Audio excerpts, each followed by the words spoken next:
Hello everyone, Apollo PS2 back again with another video. I want to quickly apologize for the lack of uploads. I've been quite busy lately with work. I plan to upload more consistently, but I also don't want to rush things in the future in order to keep the quality above a certain threshold. This video kicks off a long-term series of unique loadouts I'd like to share. These will likely be loadouts I describe as fringe meta or extremely powerful but not well known, and often complex or hard to obtain the pieces for. The purpose is to get relevant, fun playstyles out there into the community of a 9-year-old game. In this video, I've opted to include a montage at the end, so stick around and let me know if you like that video format as well. Now for the details. This loadout was initially brought to me by my friend Telson while I was streaming over on Twitch. I tried it out and was blown away within the first life at just how powerful a setup this was. Shameless plug here, if you have any loadouts or thoughts to share with me, you can always catch me on my Twitch Tuesday, Thursday, and Sunday, 9 p.m. Eastern, link in the description below. This loadout is actually for an engineer who can go toe-to-toe with anyone, can maximize their uptime, and with prioritization of headshots and powerful weapon types, can sustain both shield and health bars with the ability to avoid one-hit kill deaths and control all engagements. That's a lot of mumbo-jumbo, which boils down to being an absolute beast while being what is commonly considered the most underpowered infantry class in Planetside. I don't want to waste any more time, so let's get into it. We are playing Engineer because normally there is a 6-second delay where your shields do not begin regenerating after taking damage of any kind. As an Engineer, you have the passive ability of this delay being reduced to 4 seconds. With our first implant, Survivalist 5, that shield recharge delay is reduced to 3 seconds only, extremely fast. Survivalist 5 also means that when our shield breaks or is completely destroyed, we get a 20% increase to sprint speed for 6 whole seconds alongside regenerating 150 health over the same time span, a huge benefit that we will expand upon later. Our other implant will be Regeneration 5, which gives us health regen after 10 seconds, but 100 health regenerated within a quick 2 seconds immediately upon headshot kills. For our suit slot, I chose Advanced Shield Capacitor to maximize synergy with other elements. While the shield recharge delay reduction does not stack with Survivalist, so we are still at 3 seconds, the 50% increase in shield recharge speed is hard to pass up. However, I still think this loadout can be very successful with Nanoweaver or Flak, but that is something to consider. For a grenade, we are equipping EMPs. This is only available with an ASP perk, but it is well worth it due to its normal power being magnified when considering that you can trigger Survivalist 5's shield break perk using them.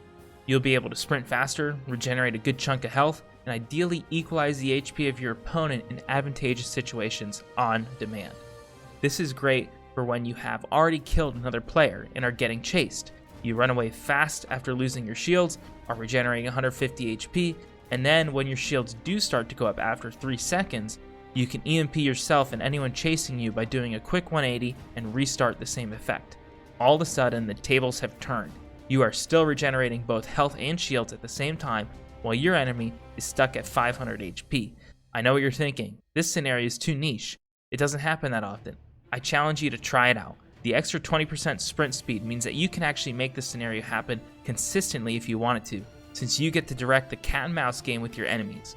Since we are regenerating both HP bars easily, we opt for the default auxiliary shield over medkits to have an additional 50 health points that is consistently refilled and the ability to tank lots of damage in general. For abilities, we go with the AV turret. No strong preference on this one, but it is a good all-arounder to place down and use as cover for peeking. It can also be useful when out and about. In our tactical slot, we've got to go with our trusty Flash XS1 to maximize the aggressive playstyle of this loadout. We've already spent 1 ASP point, so we're going to go all out and spend another 2 with primary LMG and secondary shotgun axis for the engineer. The choice doesn't matter too much past what you'd put on heavy assault normally. Now, you don't necessarily need to spend 2 ASP points to make this loadout work. You can always go for a CQC carbine with a low short reload speed, something like the VX6-7, as well as a high-powered revolver to get that high alpha damage, like the Commissioner or Underboss. Bottom line is you will be a lethal bullet hose whose enemies will be left wondering how you never died. One thing to recognize with this loadout is that every element synergizes with one another, steadily making it more and more powerful, creating a monstrosity. This is a quality I hope most loadouts in this series will share. All in all, you got an engineer who's ready to do some serious work on Araxis and surprise many, many foes. If you enjoy loadout videos like this one, be sure to like, comment, and subscribe to the channel. I'm done talking for now. It's time to see this loadout in action. Cue the music, sit back, relax, and enjoy the show.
Try all you want, but you can't change me.